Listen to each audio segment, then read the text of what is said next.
Kita akan ulas kunci keberhasilan Garuda Pertiwi jadi juara Piala AFF Putri 2024 bersama pengamat sepak bola M. Kusnaini. Bungkus, selamat petang. Selamat petang, Cindy. Bungkus, kan kalau kita lihat ini pasti bukan prestasi yang instan. Kalau Anda mencermatinya sebenarnya pemetaan kekuatan dari Timnas Putri seperti apa sih? Iya, tim yang kita punya saat ini yang kemudian menjadi juara di Piala AFF ini kan sebetulnya tim yang sudah dibentuk cukup lama ya.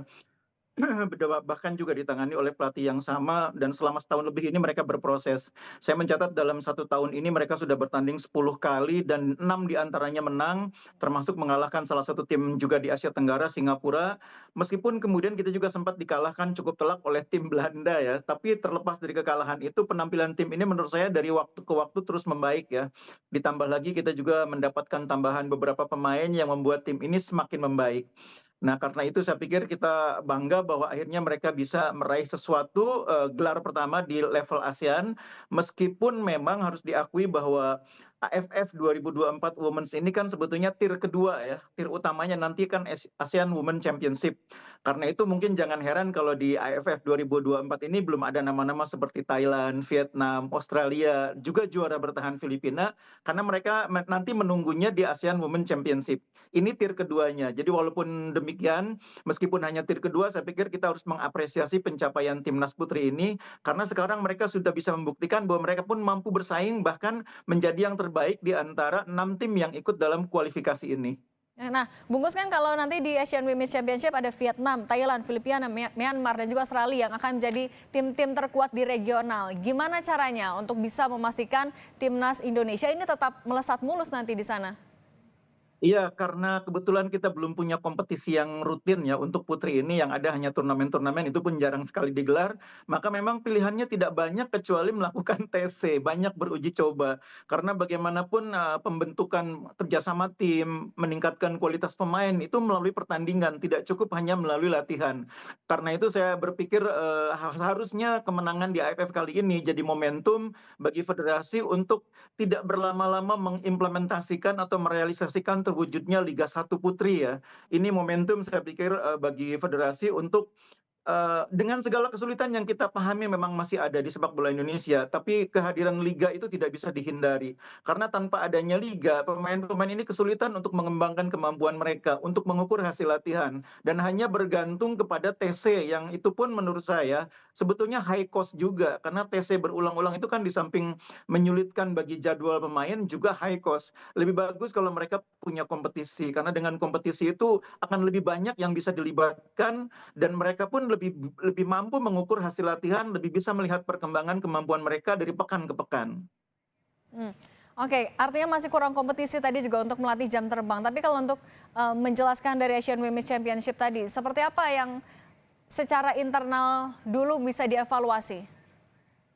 Iya, yang pertama menurut saya tim ini bermain sudah lebih baik ya dibanding ketika kita melihat mereka beberapa bulan yang lalu ya. Saya melihat perkembangannya cukup baik, power pemain juga sudah semakin baik. Karena di putri itu power penting ya, karena bobot shooting itu akan cukup menentukan ketika kita berhadapan dengan lawan-lawan. Nah, kita melihat dalam AFF ini beberapa pemain kita bobot shootingnya sudah cukup baik ya, entah itu Claudia Suneman, entah itu Reva, begitu juga dengan Sari, pemain yang juga cukup penting perannya di dalam tim, itu sudah memiliki bobot shooting yang cukup baik, sudah menjadi pemain yang mampu menciptakan serangan-serangan berbahaya, shooting-shooting berbahaya. Ini kan perkembangan yang didapat sesudah melalui banyak proses latihan, proses TC, proses uji coba ya. Cuma memang kita harus lebih meningkatkan level lagi kalau kita nanti main di level ASEAN Women Championship, karena pemain-pemain yang berasal dari negara lain itu memiliki banyak yang punya kompetisi ya. Kita sudah melihat bagaimana waktu kita lawan Hong Kong ya. Hong Kong itu 2 kali kita ketemu, kita dua-duanya kalah. Karena pemain-pemain Hong Kong itu sudah rutin berkompetisi, bobot powernya itu kelihatan berbeda ketika syuting dibanding pemain kita. Nah, nanti kita akan menghadapi misalnya juara bertahan Filipina. Pemain Filipina itu reguler berkompetisi, sebagian besar bahkan ikut kompetisi di Amerika ya, karena sebagian kan bermain sebagai mahasiswa di Amerika, mereka masih menempuh pendidikan di sana dan berkompetisi di Amerika itu kan cukup baik untuk sepak bola putri. Sementara kita kan praktis tidak ada kompetisi putri. Nah, Jadi memang mau tidak mau kita harus meningkatkan level mereka dengan memperbanyak pertandingan melalui uji coba. nah, soal kompetisi itu artinya apa sebenarnya kesulitannya? Uji coba dalam waktu dekat masih bisa dilakukan menuju Asian Women's Championship itu? Iya, memang pilihannya itu, karena kalau menggulirkan kompetisi itu bukan untuk jangka pendek ya, tapi untuk jangka menengah dan jangka panjang. Karena itu formulanya, harus ada kompetisi.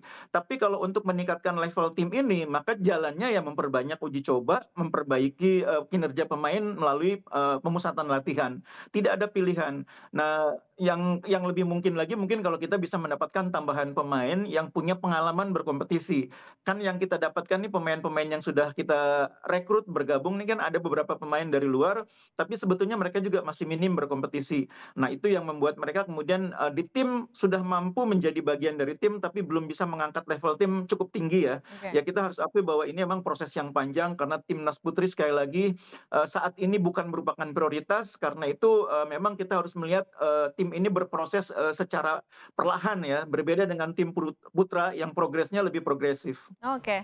M. Kusnaini, pengamat sepak bola, terima kasih sudah berbagi di Kompas Petang. Sehat selalu. Baik, Cindy.